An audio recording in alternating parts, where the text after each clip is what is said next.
Hi, everybody. I'm Leslie DeVooght with Spark Flash Fiction. I am the production manager, and I'm really excited tonight to get to talk with Courtney Dailey. Courtney and I met last year at ACFW. We were in Genesis together, so that was fun. And so you can always, Yes, it's Leslie interesting. beat me.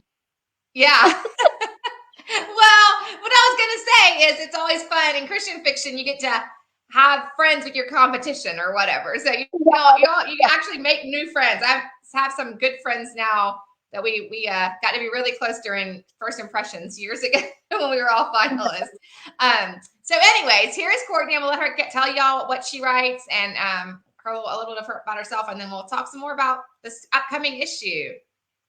Okay, thank you so much for having me. It's so great to see you again. We did have a blast at ACFW, and I think we were talking in one of the lines before I even realized that we were like up for the same award, because I was talking to you and I was like, I love your skirt. It is so cute. And we ended up chatting up, and then I was like, oh, she's up for the same award. And it was so fantastic. You did a great job, and your speech when you won was amazing. It was great. So I'm glad to get to talk to you again. Yeah, I'm Courtney Dailey, and I write Christian fiction, primarily rom-coms, a little romantic suspense too, but primarily rom-coms. So yeah, and Courtney just found out that she is a Joseph semifinalist, and that's in romantic suspense, right? It is, yeah, okay. Yeah. I really need to bring the genre. Yeah, so that's really exciting. So she'll find out if she's a finalist. No, not till you get there, right? Yes. Yeah, like I think the first night they announced. So that's a new thing at ACFW. It used to find out in June. But oh well. Yeah. Okay, let's see what happens if I push this button. So all of you should know that Jennifer is not here, and she's usually our person. So I'm doing the best I can. So okay, so if you don't know this, our issue, okay, I'm gonna flip back over here. Okay, our issue is this coming out soon, and it's based on fairy tale retellings. And I actually did read your story yesterday. And I want to tell y'all, I do all the contracts for Spark. That's what happens when you used to be a lawyer. And so I don't always get to read everybody's stories until they kind of come out. But I read all the titles, and y'all, these stories are going to be so great. The titles are fantastic. All the editors on Spark are so excited.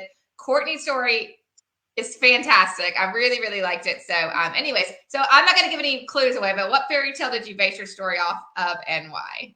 So my story was called If the Shoe Fits, and it was based off of Cinderella, because I just love the whole concept of somebody who's like downtrodden and going through a hard time, and then they end up getting their happily ever after. So that's why I chose Cinderella. Yeah, so good. Let's see. Well, what is your favorite fairy tale? Has it changed since you were a child?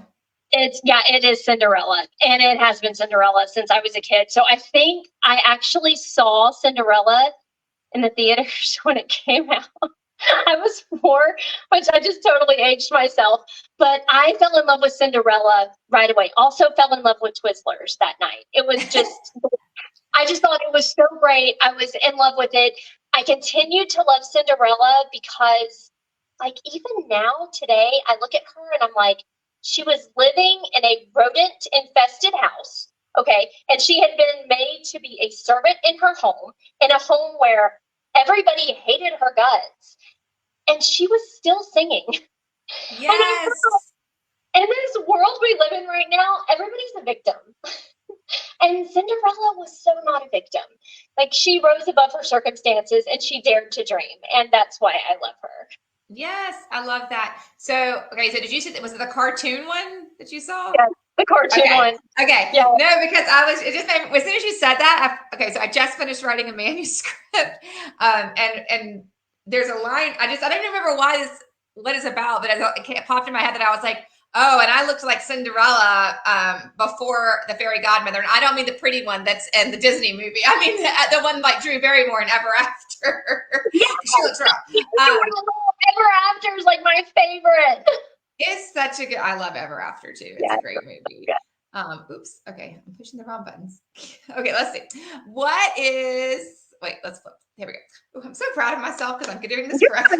Fantastic, Leslie. You got this. So usually when I do this, somebody's camera shuts off or they lose whatever. It's going to be it okay. never works out for me. So what is your favorite romance subgenre to write? Wow, that's a hard one, Jennifer. It has to be rom-coms. I love rom-coms. I have this thing where I feel like everybody needs Jesus and laughter in their lives. Yes. And that's actually why I married my husband. Like, he won me over with his sense of humor. And we both think we're totally hilarious. I don't know if we actually are, but our whole world is all about telling jokes. And I tell him on a regular basis, like, thank you for getting my jokes. And if you don't get them, just thanks for laughing. Because humor is so important to me. So I love rom-coms. I think books should be an escape. And yeah, I love that subgenre. Yeah, I love that. So I think it should be fun. Like, I don't know. I'm reading a book right now and it's not a rom-com. Never fear. I'm listening to a rom-com. I'm like, no, I will not. But this book, I'm like, my daughter wanted me to read it, so I'm reading it. She's 20. It's not like it's a kid's book or anything. But it's like, it's kind of slow. And I'm like, oh my goodness. I'll read to page 50. So let me ask you a question. This isn't one of the questions, but whatever. Do you have, so I will read 50 pages of any book. And if it doesn't catch me at 50 pages, I'm out. Do you do that? Yes, I have, because my TBR stack, not counting what I have on Audible in my library, my TBR stack is probably 10 feet high. Like, it's ridiculous. And a lot of times I'll be reading like a secular book and a Christian fiction book and an Audible fiction, and then I'll also be doing a nonfiction. I can be doing like 4 books at once, which gets really confusing. And then, if you're writing a book too, it's like, I was on the phone with my agent this past week, and she was talking about a book I had just written. And she was talking about one of the main characters, and I couldn't remember her name. And I was like, oh yeah, for sure. When you're reading all this stuff all the time, it's hard to keep up. Absolutely. No, that's funny, because I was actually trying to look somebody up today for something I was working on for one of my people, but yeah, I can remember. But and then I don't know if you know Bethany Turner, her new book's coming out this summer. And and so I'm on her text group or whatever. And yesterday she sent out this big, like, if you get a book if you pre-order, then I'll sign it, because she's going to be, that's probably a secret. Whoops. Anyway, we got a special link because we were text friends. And so we could order it, and then she's going to be there at Baker Book House, and she's going to be able to sign them. But then I got on to order just her book. And they're like, oh, it's free shipping if you spend $50. So I've got like 5 or 6 books coming now. Like, I'm not paying $5 for shipping. Right. And I keep telling my husband, I'm like, if I get published, they'll be tax deductible. There you go. That's the ticket. Right? I mean, it's a good thing. So let's see. We just did this. What is your favorite? We already did that one. Let's do another one. No, the romance trope. We haven't done the trope yet. Oh, trope. Yeah, trope. What is your favorite romance trope? Okay, so I just finished a book that was like a second chances romance. Like the whole thing, like, I know you loved me in high school, but I dissed you, and now it's 10 years later and you're kind of hot. Let's give this another try kind of thing. But the one I'm working on right now is an enemies to lovers trope, which is so much fun. I've never done anything like that before, and I love that one. But I don't know, like, my favorite may just be the classic, like, big city girl comes home to the small town, falls in love with the guy in flannel, they go to a tree farm, like the Hallmark trope, the classic trade your heels for cowboy boots kind of thing. Yes, I love it. No, yeah, I think I love reading enemies to lovers, or to whatever. But I try to write one. My people just cannot stay enemies long enough. No, mine like, hold your friends again. Yeah, it's hard. It's hard. But I loved Brent and Sebastian Hate Each Other. Yes. By Bethany Turner. Like, that was a fantastic enemies to lovers. It was really good. Yeah. I know. And it's funny that you said about a second chance or reunion romance. I finished one today too.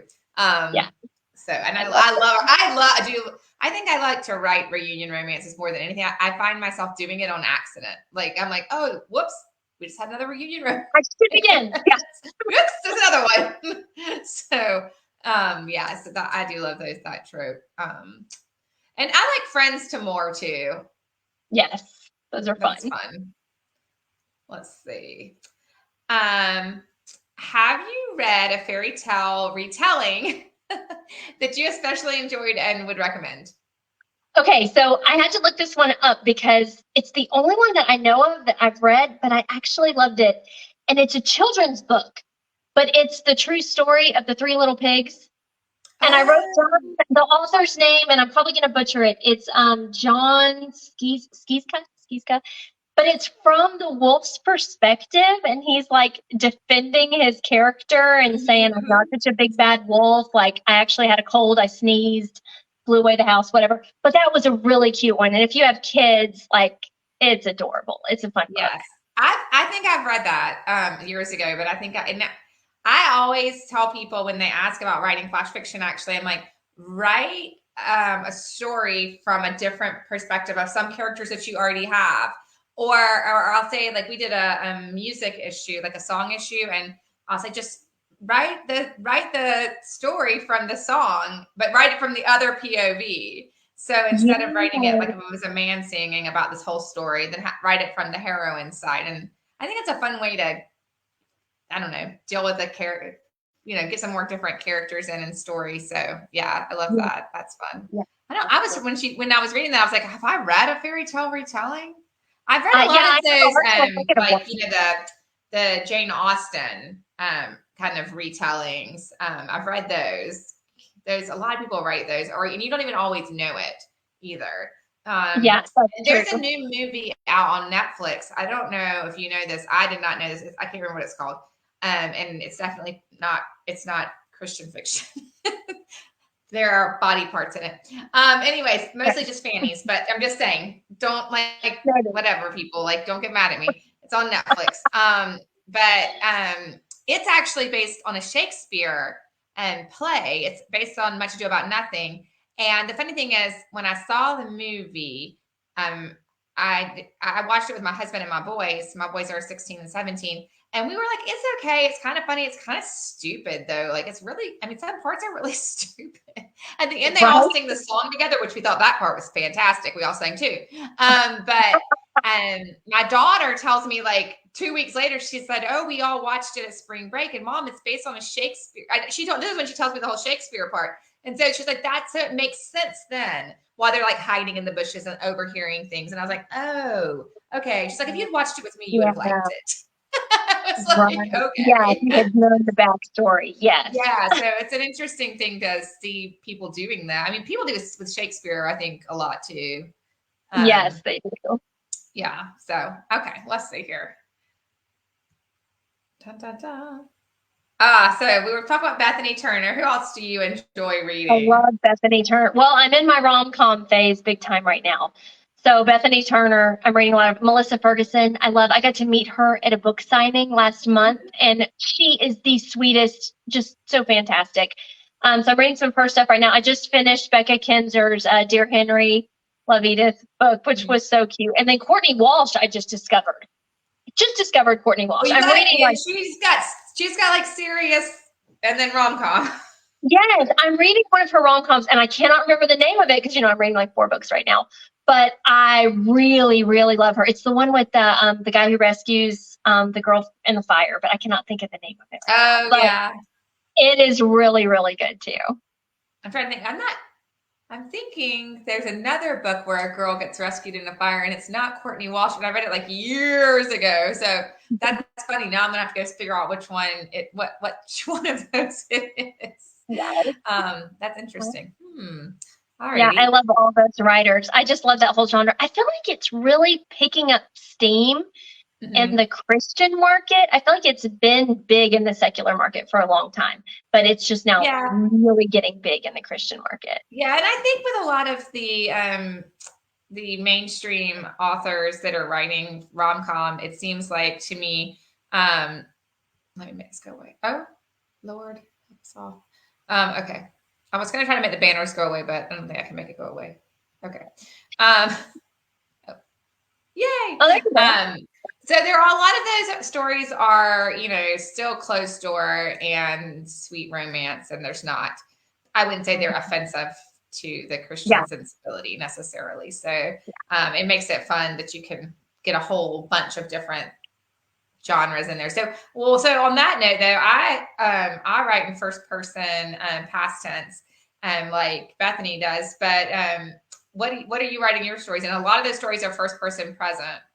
Yeah, I'm first person present tense. I actually just started that this year. I had always been past tense, first person past tense, but I just started doing present tense. And I really, at first I was like, I can't do this. It's weird. But after the first book, now I'm hooked, and it's hard for me to go back to past tense. Yeah, it's funny. If I'm listening or reading, it doesn't. It only matters if it's about the tense. Like if I'm reading past tense, I will automatically just like not even thinking about it. If I'm reading present tense, I'll start writing that way. Then I have to go back and change everything. It doesn't matter if it's third or first. I have noticed. So I read a whole bunch of books like when I was writing my book I wouldn't read anything that was present tense because I was like, I know what I'll do. I'll sit down and then I'll go back and be like, why is my book all in present? Why is this paragraph in present tense and everything else is not? Yes. I have to be and careful whatever you're reading impacts your writing so much. You can start taking on their voice or their themes or whatever. Yeah, no, I used to. Well, I have stopped this completely now, just about. But I loved.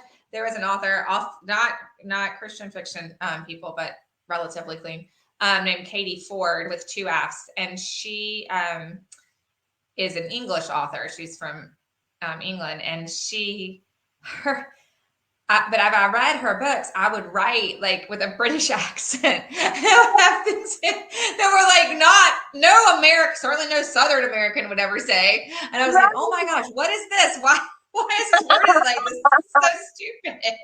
I'm like, what am I doing? So I had to X out all of that stuff. Had to go away. But I left. She was one of the first. I didn't really know about. It was years ago that I read her, and I was walking with my little tiny kids at the time through the library, and her book cover was hot pink, and I was like, I'll read this book because it's hot pink. I didn't even look at it, and then it turned. It kind of was something that made me think, oh my gosh, I could write stories like this. Because she wrote rom-com, and that wasn't even at that time they were calling it chick lit, so it was totally different. Oh yeah, it's exactly the same thing. And so it was a fun adventure. Sure. And I didn't really even know about Christian fiction then. So it was fun when I finally did learn that. I was like, I could write these stories. I could do this. This is the kind of book I want to read. I wish it didn't have this stuff in it, but oh well. Right. Turn the page fast. So, yeah. Okay. So let's see. I was going to ask you ladies that are on here, if any of y'all had any questions for Courtney. If you do, type them in quick before we sign off. So we have Marcy Robinson, and then somebody, Carolee Killian Sprinkle. She says she loves you. Thank you so much.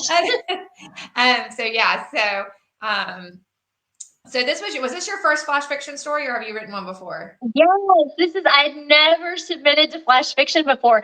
And I saw the little ad pop up that was like, you have 2 days left to submit for the spring issue. And I was like, I want to write a story. And then I saw the, like what the topic was. And I was like, oh, that's hard. I don't know if I can do that or not. But I sat down and started working on it. And the more I worked on it, I was like, oh, this is fun. I love this. But it was so challenging because I write novels.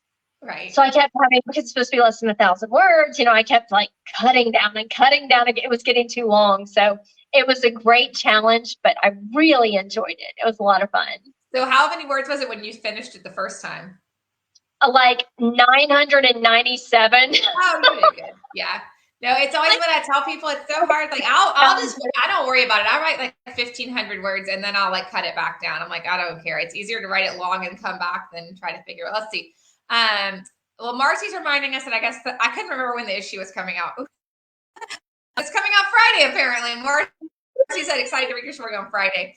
And she said, how long did it take you to complete your story for the issue? I'm a really fast writer. So I think I did it in like an hour. No, I'll tell you this, when I write flash fiction, I always give myself a 1 hour limit. Because otherwise you overthink it, I think. Like you might plan it out. Yeah. And that's actually sitting there and writing it. Because a lot of times, as soon as you see the prompt or whatever, with any story, or even when I'm writing regular books, you start thinking about it. And I actually like recommend like even sometimes write it down, like start thinking about it, maybe write a little bit and then go for a walk and then come back. Yes. Yes. I clean my house when I like write the rest of the story in my head. Yeah. Yeah. So you're just typing for an hour. You're just typing. I think it helps too, knowing I had a deadline. It was oh my God, I spit this out today. Okay, sit down and do it. Yes. So and I will point this out. I will say this to y'all because it's making me think about how I've got to write a story next week. We are putting out a big celebration issue. So actually this right now is our 5-year anniversary of owning Spark in the current rendition. We're super, I can't even believe it. I hope one of our owners sent us out an email with like all the things that we've accomplished and how many like writers we've published. And it's just really amazing. So we're super excited and we're putting out a celebration issue. And so all the stories, the themes will all be by celebration and all the staff are writing for it. And I've got one more former staff member to hunt down and force to write it.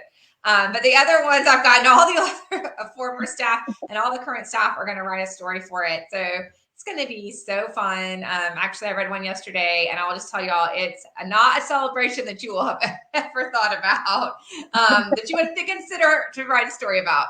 But it's really good. It's really, really sweet. So it's by Kim Duffy. So super excited about that. Okay, so we're super excited that Courtney's come and joined us. I've got my little Spark. I'm a Spark writer. Hopefully I'll see you at a conference or somebody will, and we'll get you a sticker. It's one of our fun things. And if you're a Spark writer, you get a Spark sticker. So yeah, it's exciting. So anyways, do you have anything else you want to share? Y'all can find Courtney on Instagram. You have a Facebook? She has a Facebook page. Yes. Oh gosh, we lost all the things. I'm still here. Okay. You all of a sudden we're gone for a second. You're here. Okay. So yeah, y'all, if you want to keep up with her in those places, and you have a newsletter they can sign up for. Yes, it's called Dailies Weekly on Substack, and it comes out every week. And I do a lot of self-deprecating, humorous articles with little Jesus sprinkled in. Okay, so can they sign up for that like on your Instagram and their link in bio? Yes, there's on my website, authorcourtneydailey.com, or you can find it on my Facebook. You can sign up there at author Courtney Dailey. And yeah, I would love for you to join my newsletter. Okay, great. Thanks so much. Okay, y'all, it was good to see everybody tonight. Thanks for coming and joining us. Thank you so much.